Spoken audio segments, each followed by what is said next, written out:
Thank you very much, Mr. Chairman. We've heard some very good speeches on this, and this is one of those bills that all parties agree on. We don't necessarily agree on the philosophy of how our companies are best going to take advantage of this bill.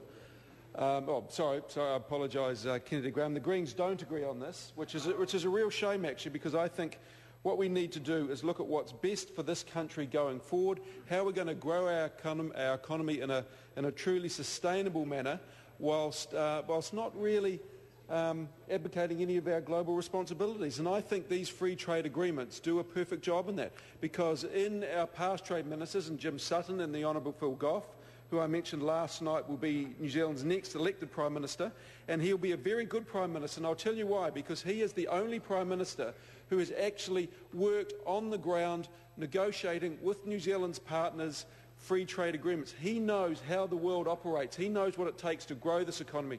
So when we had Mr Key on the 18th floor trading New Zealand's currency, we had Mr Goff on the ground floor out there making it work for New Zealand exporters. It's a huge difference, and I think it's going to make a great difference to this country next year when Mr Goff is sworn in as our Prime Minister. Now, what we do need to do is concentrate on the economic benefits of this free trade agreement. Malaysia is, as has been mentioned, but it is important, it is New Zealand's 8th largest export market. It's almost $1 billion in 2008. Between 2004 and 2008, exports to Malaysia grew by 80%. And the classic case of that is actually education. Now, Malaysia is a very important and growing education market for New Zealand providers, because between 2003 and 2008, Malaysian students in New Zealand, as mentioned by my colleague Mr Grant Robinson, increased by over 70%. It's New Zealand's largest source of fee-paying university students, and the second largest source of PhD students. At least one country in the region understands the value of education. Imagine if our government put the same value in tertiary education as the Malaysians did. Mr Robinson would have nothing to say, as he's taken over a portfolio full of problems and holes, and he's making a great deal of it. I feel sorry for Mr Joyce, actually. But education is a major export earner coming for New Zealand from the free trade agreement. This free trade agreement eliminates tariffs on 99.5% of New Zealand's current exports by 2016. The remaining 0.5% is excluded on the basis of religion or safety. So we're talking about alcohol. We have to remember that Malaysia is a Muslim country, so we're talking about alcohol, which is really the only product of significance with exports to Malaysia. It's worth about $1.6 million per annum. And the way our wine marketing is going at the moment, we have to get getting a lot slicker, but China is soaking up a lot of the surplus wine we've got at the moment. The percentage of estimated duties that New Zealand exporters would have to pay will be reduced by 86% by 2016. That's around about $10 million per annum on duty. So it's not an insignificant factor at all. And Malaysia currently has import taxes on over 10,000 products it imports from New Zealand. 10,000 products. So again, the Malaysian market is not insignificant by any stretch of the imagination, and it is growing. Now let me give another example. New Zealand Steel Lines currently faces 50% tariffs. By 2016, tariff-free. It's a great example of this sort of agreement and how we can grow this country in niche products that we produce in New Zealand here. Now let me tell you a little bit about Malaysia. It has a population of 28 million people, so it's quite a big market. Parliamentary is very similar to our own, based on the Westminster parliamentary model, and it's renowned for its international trade and manufacturing key sectors of the economy. And I think my colleague Marianne Street mentioned that we understand that the potential for our manufacturers to suffer because of this, and so manufacturing industries that may be affected by this have been the last to have faced in this country, which is very good. It was, I don't know if anyone remembers, it was severely hit by the 1997 Asian economic crisis. Foreign direct investment literally ran out of the country. The stock exchange dropped by over 75%. They devalued, they pegged the exchange rate, they sacked the finance minister and started reform. Now, when I read that about Malaysia, I thought, goodness me, sacking the finance minister and starting reform, that's not a bad way. Cam Calder, I think you should take that on board. I think you should do a reform, do what Australia's done, because you can't tell me Mr John Key's that popular. Look at what he's doing to ordinary New Zealanders on the ground. If you live in Napier, half the these tax cuts and you're on the medium wage, you get $3 a week. There's going to be a revolt. You commit, Mr. Chair. Stuart Nash. Thank you very much, Mr. Chair. I think this is an opportunity, Cam, for you to shine, mate, and just organise that, do what they're doing in Australia, have a look at the model, and you'll be gone. But anyway, what happened is they got rid of the peg rate, was abandoned in 2005, and it's now on a managed floating system. But the Malaysian economy has really grown out of that crisis. It sorted itself out, it reformed, and it really took off. And it's in great shape at the moment. It is now one of the region's leading education and healthcare providers, which actually reminds me of quite a funny story. I was in Taiwan earlier on this year and with 3 of my colleagues, and they also have a brilliant healthcare system. It's one of the features of a lot of these Asian countries. They really look after their people with healthcare. Again, something else we could perhaps learn from.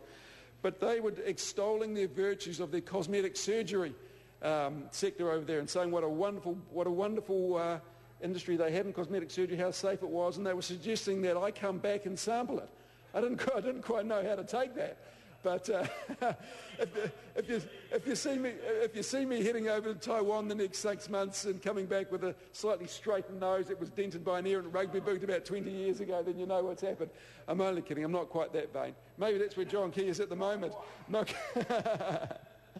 back to Malaysia. The stats around Malaysia, in fact, the stats around the whole of Asia, show what an important market, or important actually region, Asia has become to New Zealand's economic growth and prosperity. As Mr. Biscoe kindly pointed out before, only 15% of New Zealand's exports actually go to Europe. Now, what a change that is. I don't know if anyone here remembers the history. Remember, we almost went into a state of panic when it was announced that the British Isles were actually entering the EEC.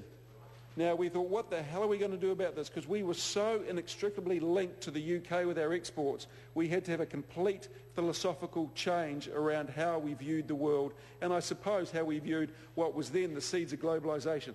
And so we've moved, and what a long way we've come. What a long way we've come. However, working in Asia and in markets like Malaysia brings its own challenge. There's a different language. There's a different religion. There's a different culture.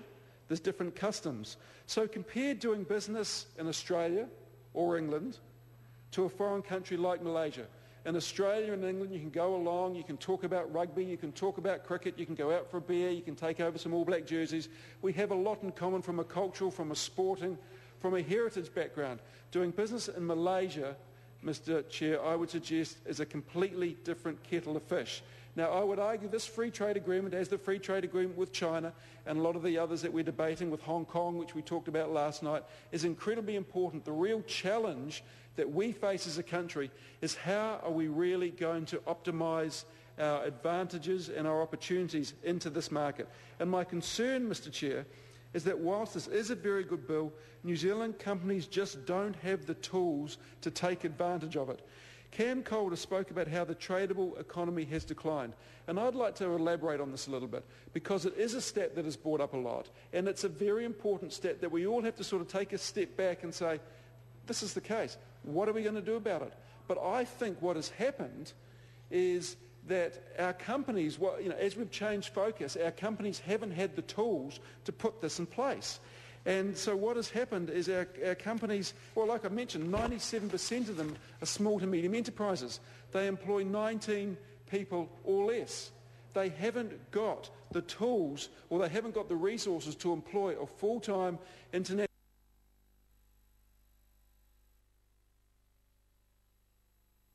or any of these other emerging economic markets that are going to be so important to our future. Labor understood the value of this and it realised that we need to do something. That's why we increased NZTE's funding for market development assistance from $6 million to $54 million. Now, Mr. Chair, there's only $10 million in that International Growth Fund. So I agree with Cam Calder. This is a serious problem. But the national government has now cut $110 million, I understand, from New Zealand Trade and Enterprise. How are we going to help our country, our companies, take advantage of the opportunities that these free trade agreements have brought? Now, Fonterra, they're fine. Fletcher Challenge, they can operate on their own. These are huge multinationals with the resources to do this. But the 97% of New Zealand companies, they're the ones we really need to lift up and help. New Zealand Trade